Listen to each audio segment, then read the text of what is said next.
Jika masuk bulan puasa sedangkan pegawai tidak berpuasa, apakah saya bertanggung jawab dalam hal puasa tersebut?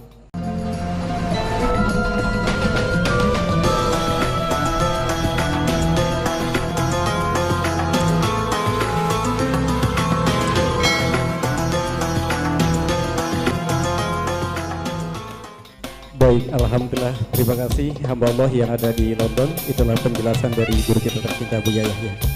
Selanjutnya dari hamba Allah di Bogor, Buya. Assalamualaikum warahmatullahi wabarakatuh. Waalaikumsalam warahmatullahi wabarakatuh. Semoga Buya dalam keadaan sehat walafiat. Amin. Buya, saya ingin bertanya, saat ini sedang membangun rumah dan beberapa saat lagi akan masuk bulan Ramadan. Pegawai rumah tersebut atau yang membangun rumah tersebut ada 4 orang.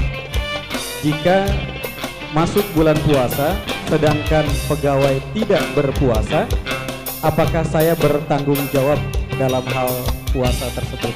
Mohon penjelasannya, Bu. Baik. Anda punya karyawan tidak berpuasa, maka Anda punya tanggung jawab di hadapan Allah. Selagi dia umat la ilaha illallah, berarti dia harus berpuasa. Kalau Anda membiarkan dia tidak berpuasa, maka Anda ikut andil dosa. Itu Anda termasuk golongan orang lupa dan lalai. Kalau masalah lupa dan lalai bukan hanya orang awam. Kadang seorang ustadz bangun masjid tidak sadar tukangnya yang kerja di masjid pada tidak sholat, pada tidak puasa. Yang dipikir oleh sang ustadz bagaimana masjid cepat jadi, hari raya bisa untuk sholat hari raya Idul Fitri. Tak tahu yang ustadznya masuk neraka gara-gara tukangnya yang kerja tidak sholat dan tidak puasa. Hati-hati, kita sering lupa dan lalai.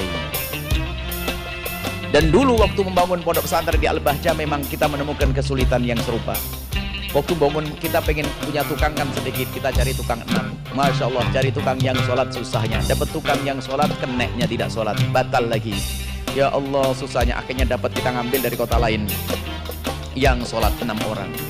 Setelah kita dapat tukang 6 yang sholat, Masya Allah, ada orang membantu masjid sama membantu pondok beberapa lokal.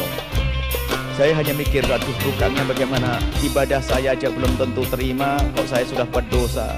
Saya mikir, saya hanya pesan kepada yang bangun tadi, tolong yang kerja saya tidak mau tahu deh, pokoknya saya pusing cari tukang yang sholat.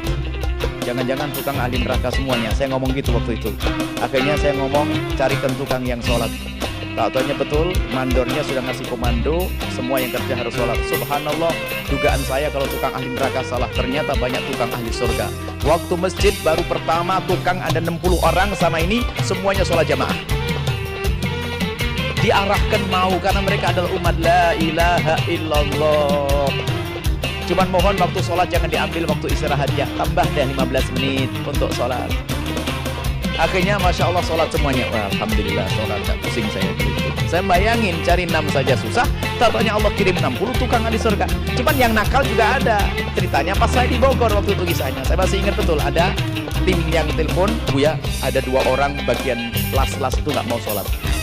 Sudah kamu suruh? Sudah Buya. Nyuruhmu salah. Salah gimana Buya? Kalau nyuruh sambil kirim sarung, mungkin dia tidak punya sarung. Baik Buya, balik lagi besok dikasih sarung. Subhanallah, orang memang nekat ya. Sudah dikasih sarung, paling tidak kan sarungnya diambil kan lumayan 50.000. Sarung ditinggal, mending gak sholat, ngerokok pindah ke satu tempat. Kalau begitu bingung lagi. Hari yang keempatnya kita sampaikan, ini suruh sholat tuh. Puasa otomatis nanti. Setelah itu kami sampaikan, bilang saja, ini peraturan Buya, bahwasanya semua yang kerja di sini harus sholat. Rupanya dia sedikit cerdas dia. Dia berkata, saya tidak kerja dengan Buya, saya tidak kenal Buya kok. Memang dia kerjanya sama mandornya tadi. Bener juga kan ya? Saya tidak kerja sama Buya. Wah repot, betul juga ini. Waktu ini teman saya, kalau begitu kamu jangan urusan sama tukang. Terus ya, kamu urusan sama mandor. Dia bilang mandornya itu kan ada. Kata Buya, selagi ada 1 orang yang tidak sholat, dibubarin saja deh masjidnya. Nyampe ke bosnya tambah cinta dengan kita. Oh bener. Akhirnya orang yang tadi dipaksa. Kalau tidak mau sholat, jangan kerja di sini. Tak taunya akhirnya sholat, justru salah satu dari tukangnya ini anaknya malah di pondok ya, waktu itu memasukkan anaknya di pondok. Jadi kan perlu diarahkan saja. Oh Anda punya power kok, punya kekuatan, kenapa Anda tidak bisa? Anda beri kesempatan dong, tambah waktu 10 menit untuk sholat. Kalau perlu Anda kasih bonus deh sedekahnya. Yang sholat kasih 500 rupiah atau 1000, 2000 kayak. Atau yang puasa, makanya kami sampaikan kalau puasa tolonglah diringankan, kasih diskon 1 jam deh untuk istirahat. Tadi saya sampaikan di awal, biar bisa puasa. Wah, Anda pahalanya gede, meringankan, gak akan mengurangi kerjaan. Nah, tim Al-Bahjah Bogor, Al-Bahjah Cianjur, Al-Bahjah Batam, tolong tukangnya dikasih istirahat tambah 1 jam dalam sehari sepanjang bulan Ramadan. Ini sedekah kita untuk dia. Nah, ini perlu seperti itu. Jadi betul Anda ikut dapat dosa kalau Anda biarkan dia tidak puasa dan tidak sholat. Subhanallah, semoga Allah mengirim kepada kita tukang ahli surga. Semuanya jadi ahli surga. Dia masuk surga pun tidak akan terima kalau sendirian. Melihat bosnya, Anda melihat bosnya masuk neraka. Ya Allah, saya kerja di dia gara-gara suruh sholat, saya jadi sholat masuk surga. Kok dia masuk neraka? Ya Allah, masukin ke surga dong dia. Nah, gitu nanti. Kita pengen selamat semuanya. Selesai ya? Mudah. Ajak semuanya untuk bisa sholat dan berpuasa. Wallahu a'lam bishawab.